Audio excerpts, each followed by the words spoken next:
And not only that, Rick, but also the problem that humans have had all along, where it took us a long time to figure out that taking care of each other is a better survival strategy than killing each other.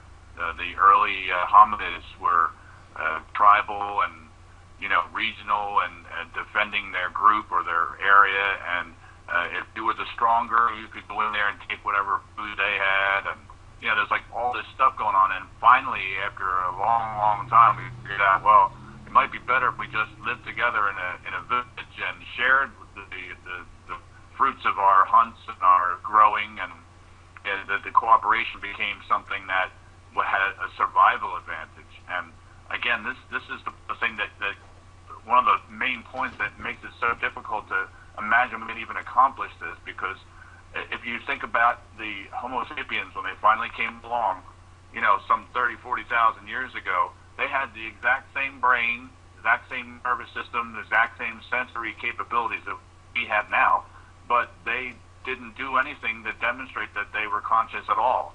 They didn't have any sort of way of, they had nothing to start with, so they had to build it up from the beginning. The brain isn't just a hodgepodge of neural networks that you can slap on a motherboard and make it conscious. It's something that has to be over a very long period of time. I mean, even a modern-day child is born with a completely intact brain, central nervous system. Everything is there. It still has some maturing to do, but it takes years. You already have everything you need to start with to be aware. No one remembers being two. It's a functional thing. Yeah, like I Toby, with the current state of AI now, is it that the machines that they're building are they're realizing that the way you have to go is actually interactive learning, and you can't just like download a rule or download or the information, like the way that the way that you build the most workable machines or the most capable machines is actually to kind of replicate the way that human beings learn, which is they interact with their environment, they get feedback, they make changes. You know what I mean? Like is because that's the one advantage it seems like machines would have, is that they just be able to download. They know everything now about medicine and they just know it. But it's like in a way, the way human beings learn is like we learn through interaction. And like I'm not quite sure you could just throw facts in it and it actually has meaning. Like throw like you need that interaction. Like, but what's the status? Experience. Yeah, experience, exactly. Yeah, machine learning has a few different ways of going about getting experience and trying to form models or be able to make better predictions based on that experience. Most of the time, they use terms like training and training data. So it's not quite the same sort of continuous and integrated experience that people have, but it could be heading that way. Right, but it also means that it won't be the same end product. If it's not exactly the same way of getting there, it's going to be different in other ways that we are probably not anticipating very well. Well, they're starting to make quite accurate models of individual neurons and how they operate. By themselves and in networks. So the potential is there for them to eventually have quite accurate simulations of an entire brain, and there are research groups working towards that end. Right. Structure is definitely something we'll definitely be able to do, but integrating it and animating it in a way that is, like Rick says, pretty much indistinguishable from a person who did it the other way, I think that's a totally different question. It's certainly possible, given the technology and the Moore's law. We're eventually have a device or some sort of a thing that has all of the same structures neurally and the connections, the trillions of connections that we have between neurons. We're all going to be able to manufacture something that has all those, but it's so much more complicated than that. That whatever it is going to be, it's going to be something quite different, even as similar as it might be, or as Rick said, as convincingly as it may be to convince us that in the same way that Rick convinces me that it's conscious. You got any thoughts, Jim?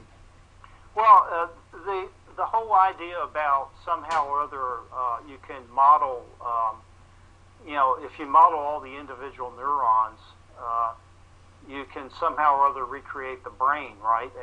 And I'm not sure that completely works, because I mean, there seems to be pretty good evidence that that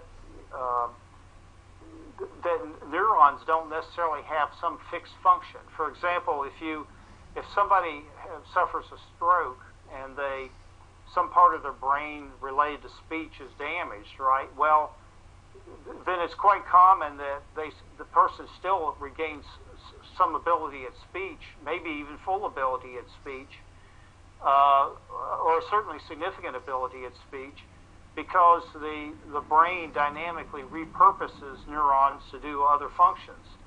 I think that the problem is that I'm not sure that neurons actually work by just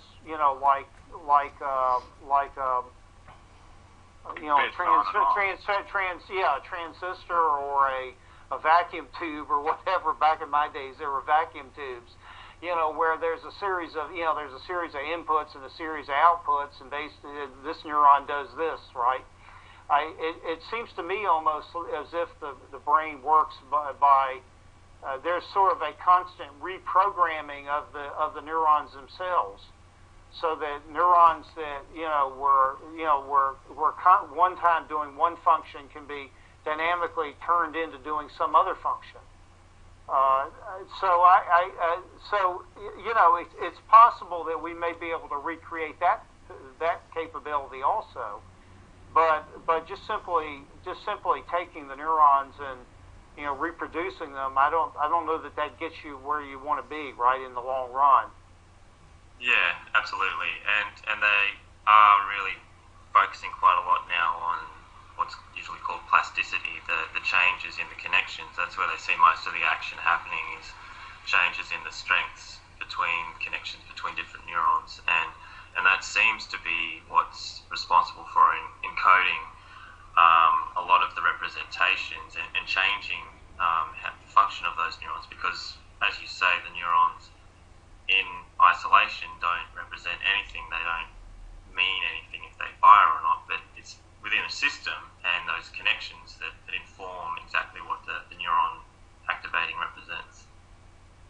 Well, and the other thing that in this very same vein, where all human brains have very many qualities and characteristics in common, but each individual brain forms uniquely, not necessarily in the same structures form in the same general location, but each individual neuron's location is completely different in the configuration of the networks, is similar and it acts in similar ways, but it is unique, like a fingerprint, as far as the actual.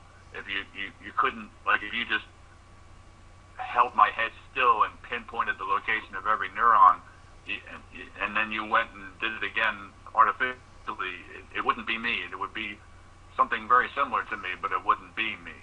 So each one of those constructions from birth, the machines that tell these nerve cells where to go and where to end up and what, the amygdala or the neocortex or whatever, the Wernicke's area. Everything is done by a formula basically the same, but in an absolutely irreproducible